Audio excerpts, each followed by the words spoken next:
Hello folks, this is K1500 and I'm going to be giving you an introduction to Darkwind War on Wheels, a post-apocalyptic turn-based car combat game, very similar to Steve Jackson's Car Wars, if you remember that. Now, the game has a dedicated client which you download, but a lot of your gang management is done through the web interface. So the first thing we'll do is we'll have a look at the web interface and give you a bit of a feel for how to navigate your way through it. So along the top of the screen here we can see a number of drop down menus, gang, events, your squads, your characters, your precious vehicles, and links to places around the continent of Evan where Darkwind takes place. We'll start with looking at the gang page. Now, the gang page is where you see the general information about your gang, your money, your global fame. It also shows you your recent activities, what you've got in your lockups, and your reputation. Reputation does play an important part in Darkwinds, not only with the townships that you are based out of, but also with various factions around the continent as well. So, within Darkwind, you'll be managing a gang of multiple characters. It is permadeath, I should point out, so once characters die, they are dead. All the characters have their own individual physical attributes and skills as well, so gunnery, driving, mechanic, first aid, etc, etc. And as you use those skills more, your proficiency with them will increase. You'll gain specialisms which further increase your performance. So the other key element which makes up the game outside of your gangers is of course your vehicles. There are rental vehicles available for when you first start out before you own your own vehicles. There's a wide range of chassis, weapons, engines that can be accessed in different places for different values, both NPC and player markets as well. And with both your vehicles and your gangers, you can form squads both on your own and with other players, and this allows you to travel from one township to another, to have encounters in the wilderness, to loot other people's vehicles. PvP is present, though currently it's something you need to opt into dependent on whereabouts you're based. I won't go into great depth on that at the moment. We'll see a bit of action later. The event diary shows you what leagues are currently running, what events are currently running, and oops, looks like somebody lost their vehicle and are walking home, so fighting mutant creatures. Hope they make it. You can see what's upcoming for quite a long time as well, so booking events via the web client for when you get home. And of course there are the player forums. There are both role-playing forums and of course general discussion forums. It's the best place to get an answer. The community is very helpful, so if you have questions and haven't been able to get an answer from somebody in the client, the forums are the place to ask, and definitely search through and see what's in there. It will help you out. So having a look back at the event diary as well, you can click on individual events and see what it is, what track it's being run on, whether there are other human players in it, what the prizes are, what the vehicles are. Now I won't be joining in this one. I don't like the box fans very much. They're a bit of a death trap on wheels unless you know what you're doing. So I think next we'll have a look at the client. So as I said, the client is a separate downloadable program, and once you're in the client you can see what players are logged in. Blue means they're AFK, green means they're in an event, and white is just that they're static. You can see what events are coming up. You can register for events through this screen, but I'd recommend using the web-based events diary. So there is a tutorial, but it's relatively basic. There, of course, your standard settings screen. You want to have a play with those. It is a relatively old game, so even old computers will be able to run it quite happily, I'd say. My laptop is about 5 years old and it runs it fine, so don't be worried about the system specs that you need for it. As you'd expect, you can chat with other players in here. If there's not any events that take your fancy, you can spawn a stock event. I'd recommend if you're start with races, move on to death races, then arena combats, and eventually you'll want to get somebody to take you out and to do some wilderness scouting as well, which we'll see in a little bit. Now, jumping back to the web interface, I've set up a squad for a wilderness scout called Dusty Road Blues with 3 vehicles in it. Now you can look at each of your vehicles there, made sure that they're all loaded up with gangers as far as things go. Normally there is a drop down box. I'll just take this character out and put her back in. Now I actually want her to drive the car because she's got bugger all gunnery skill. So I've got made sure I've got ammo, I've got tyres, and I've got armour as well. Always useful. So from here we'll go back to the squad screen and set up the squad to actually roll out of town. Now in this case we've got all 3 vehicles that are in there. You can change the order they appear in. I'm going to go after general raiders who are traders as well, so slightly easy prey for a demonstration, and I'm going to scout towards a camp I belong to just to make things a bit easier. Now once we hit start, we'll want to be switching back to the client because that's where it'll notify us that the scout is about to start. It does take a while for events to kick off though, one thing to bear in mind. So to save a bit of time, I have edited out the waiting. That was the infamous JD popping up and telling us that the scout's about to start. Now it will generally throw up a prompt box to start the scout as well. And you generally don't know who you've gotten as terms of opponents until the box pops up. We've gotten the socialist faction traders. So here we are starting out the scout with our 3 vehicles. Now generally when you start out you'll only run with 1 vehicle, but I thought I'd show you a multi-vehicle scout to start with. Now you can skip between vehicles by using the plus or the comma key, WASD to look around, Q and E to rotate the camera. So you can change your point of view very, very easily. Now the other thing that I'd probably highlight is you want to turn off the Snap 2 camera as well. It's just a bit annoying, I find. Now you need to assign your gunners to particular gangers, so M will bring up your vehicle management screen, so only 1 gunner, 1 ganger per gun. Of course how they perform depends on their skills, which means that I've got a dedicated driver in that car. She's not gunning at all, so driving and gunning does make your accuracy lower as well, so I need to do that for each of the vehicles as well. Now these ones only have 2 characters in them, so the driver will be firing, so probably at some degree of reduced accuracy as far as things go, but not a big issue, it's good for training. So now I need to decide where I want my vehicles to spawn within the starting circle. So right clicking will allow me to change the starting position for a vehicle. So I'm going to put 1 on the far right, 1 on the far left, and we'll sort of sweep in a reverse V formation. Now the other thing to be aware of is the ghost. Control G brings up the ghost for all vehicles. The ghost gives you an idea of where your vehicle is likely to go. The ghost can be inaccurate, it depends on your driving skill. The better your driving skill, the more accurate the ghost. So the D-pad controls your vehicle's directions, forward and back, acceleration, deceleration, left and right change of steering. Pretty straightforward as far as things go. Now it is turn-based as I said, so once you're ready you'll see up on the right there. Now I've just tapped in, so let's see what enemies we've got. I went for an easy scout and we've got only 2 vehicles and one of those is a trader, so we're probably going to pace these guys quite a bit. So I want to sort out where I want my vehicles to go now before I tap the spacebar to actually initiate the first turn. So that looks good. Let's see how we go from here.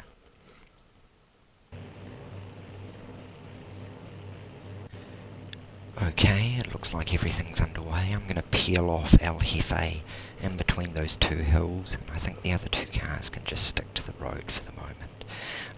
strategy and tactics do play a big role within Darkwinds as well.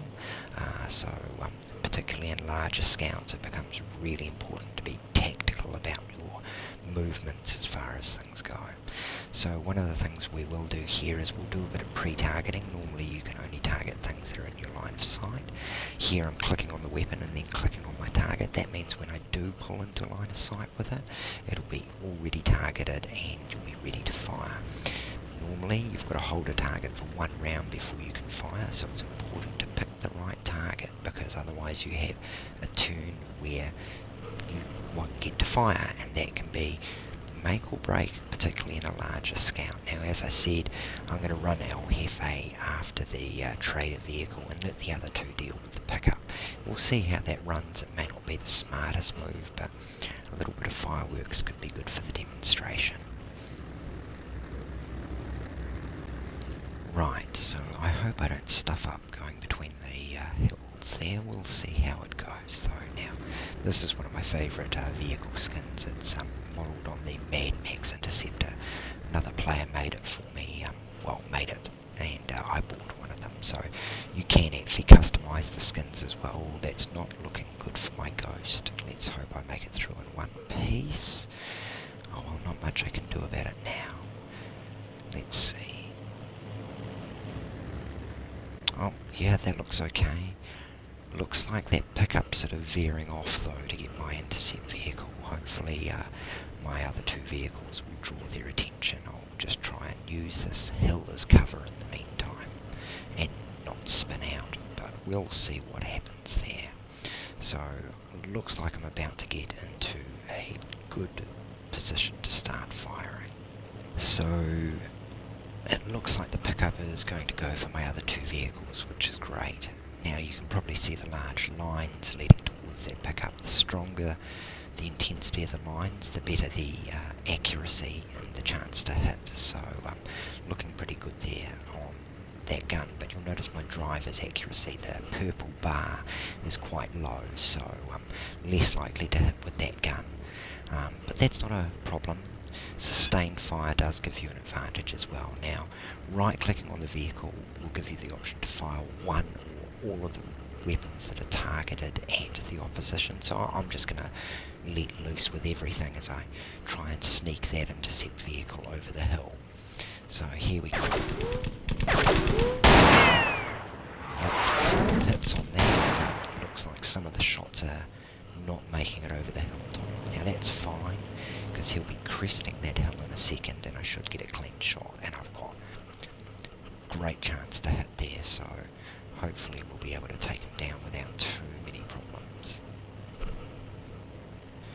Right, this looks to be going mostly to plan as far as things go. I should be able to land a couple of good shots on it. Yep, a little bit of fire back. Mostly splash damage as he's using rockets. You'll see I took a little bit off the left and the right, but my armor's still good on that vehicle. I have overshot him a bit, wasn't paying attention to my speed with that vehicle, so I may just try doing a little bit of a handbrake turn there, I think, to try and keep him on target. In the meantime, I've got to make sure that I keep my interceptor on that trader vehicle as well. So yeah, let's do a handbrake turn. A little button down in the bottom left. So, oh, that worked okay.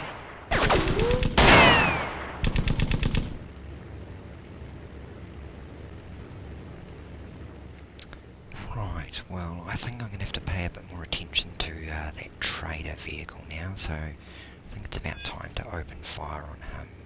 So, and I brought the speed down on my main vehicle here so that I can turn onto the inside of the pickup.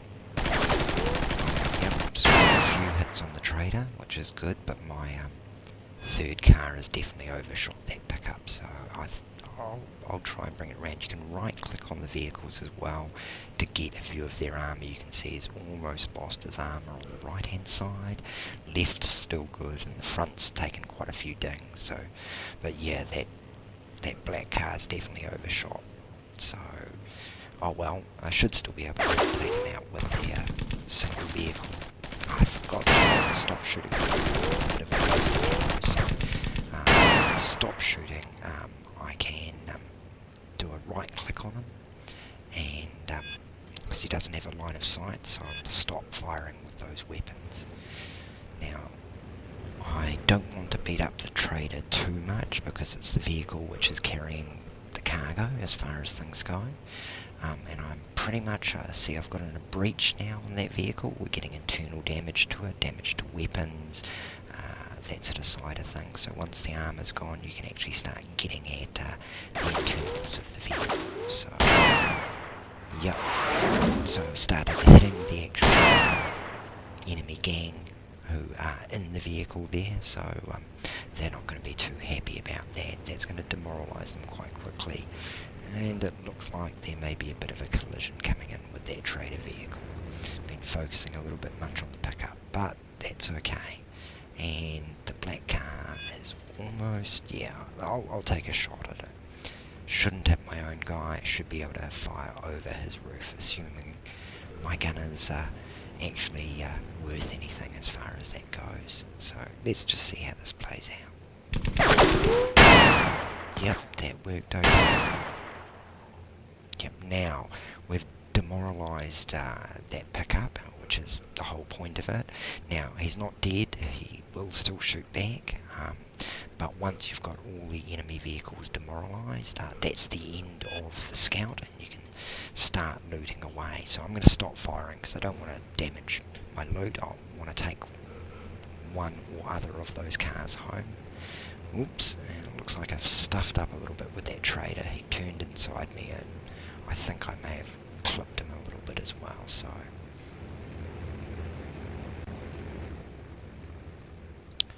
I'll try and bring these two around to get some guns on the trader, which will hopefully, here we go, I'll retarget on him. Hopefully that'll start stressing him out. The more guns that are pointed at an opponent, the more stress their characters will get, and the greater the chance that they'll actually just demoralise on their own as well. So you can actually just stress characters out so much that they'll just get demoralised.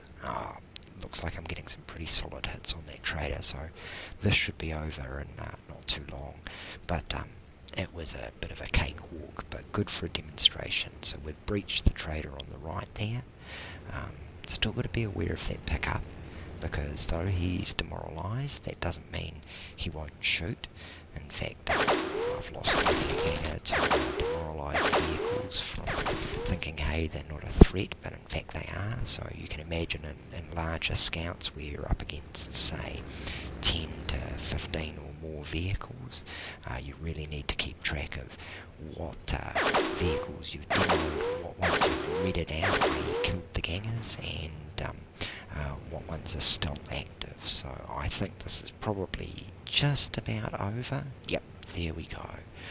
So yeah, you can see I did quite a few hits on the gangers there. So now we're into the loot screen. So I think I'll just grab that pickup, but of course we need somebody to drive it, so who will I take? Yeah, I'll pull him out. Yep. So I need to put him into the pickup so that he can actually drive it home. So taking along enough drivers so that you can actually take loot vehicles back is important. Now what I just did there is I stripped down the trader vehicle for components. Sometimes you can just get tyres off, other times you'll be able to strip weapons off them as well. Those weapons may be damaged, same with the tyres. You know, I grabbed the food that they were carrying, don't really need it, but hey, this is a demonstration. So I'll just grab a little bit of the rest of the loot and then I will exit the event, and it takes us back to the lobby. So that gives you an idea of what some of the gameplay and functions within Darkwind are actually like. There's a lot to do aside from scouting. There's races, there's competitive organised leagues, of course group scouting, travels. You can make good money by trading. You can run player-made camps, which can produce chassis and that side of things. Darkwind has just been greenlit on Steam, even though it's been around for a number of years, so there's going to be some changes, but I highly recommend checking it out if you like what you see here, and it is shifting to free to play, so hope you enjoyed that.